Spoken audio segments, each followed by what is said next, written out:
ಈಗ ಕೋವಿಡ್ ಬಗ್ಗೆ ಜನರಿಗೆ ಸಮಗ್ರ ಮಾಹಿತಿ ಈಗ ಆಲ್ರೆಡಿ ಇದೆ.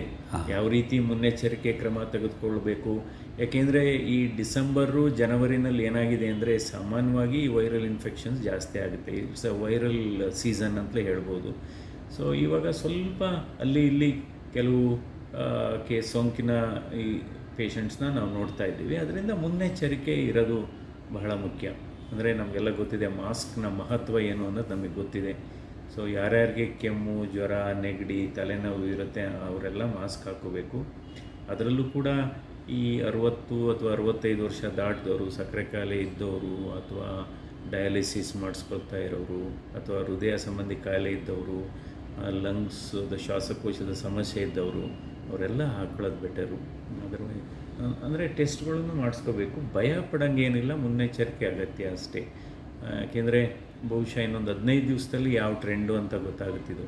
ಈಗ already Singapore, Indonesia, ಮಲೇಷ್ಯಾದಲ್ಲಿ ಸರ್ಜ್ of cases ಅಂತ ಹೇಳ್ತಾ ಇದ್ದಾರೆ. ಸೊ ನಾವು ವಾಚ್ ಮಾಡಿ ನೋಡಬೇಕು. ಬಟ್ ಇವಾಗ ಅಂದರೆ ಮೊದಲನೇ ವೇವ್ ಅಂತ ಅಲೆ ಬಂದಾಗ ಏನಾಗಿತ್ತು, ಇದು ಹೊಸ ವೈರಸ್ಸು, ಈ ಜನರಿಗೆ ಏನೂ ಗೊತ್ತಿಲ್ಲ, ಟ್ರೀಟ್ಮೆಂಟ್ ಏನು ಅಂತ ಗೊತ್ತಿರಲಿಲ್ಲ. ಸೊ ಇವಾಗ ಕೆಪ್ಯಾಸಿಟಿನೂ ಚೆನ್ನಾಗಾಗಿದೆ. ಈಗ ಆಕ್ಸಿಜನ್ ಬೇಕಾದರೆ ಅಥವಾ ಯಾವ ಮೆಡಿಸಿನ್ ಕೊಡಬೇಕು ಅನ್ನೋದ್ರ ಬಗ್ಗೆ ಎಲ್ಲ ಸಮಗ್ರ ಮಾಹಿತಿ ಇದೆ. ಅದರಿಂದ ಜನ ಆತಂಕ ಪಡೋಂಗಿಲ್ಲ, ಬಟ್ ಮುನ್ನೆಚ್ಚರಿಕೆ ಅಗತ್ಯ. ಈಗ ವೈರಸ್ ಚೇಂಜ್ ಆಗಿದೆ ಅಂತ ಹೇಳ್ತಿರಲ್ಲ ಸರ್? ಇಲ್ಲ, ಅದು ಉಪತಳಿನೇ, ಅದು JN1 ಅಂತ ಏನೋ ಹೇಳ್ತಿದ್ದಾರೆ. ಒಮಿಕ್ರಾನ್ದೇ, ಬೇಸಿಕಲಿ ಒಮಿಕ್ರಾನ್. ಈಗ ಮ್ಯಾಕ್ಸಿಮಮ್ಮು ನಮಗೆ ಹೊಡೆತ ಕೊಟ್ಟಿದ್ದು ಡೆಲ್ಟಾ ಸ್ಟ್ರೈನ್, ಮ್ಯಾಕ್ಸಿಮಮ್ ಹೊಡೆತ ಕೊಟ್ಟಿದ್ದು. ಒಮಿಕ್ರಾನ್ ಏನಾಯಿತು, ಹರಡುವಿಕೆ ಇತ್ತೇ ಹೊರತು ತೀವ್ರತೆ ಅದರಲ್ಲಿ ಅಷ್ಟಿರಲಿಲ್ಲ.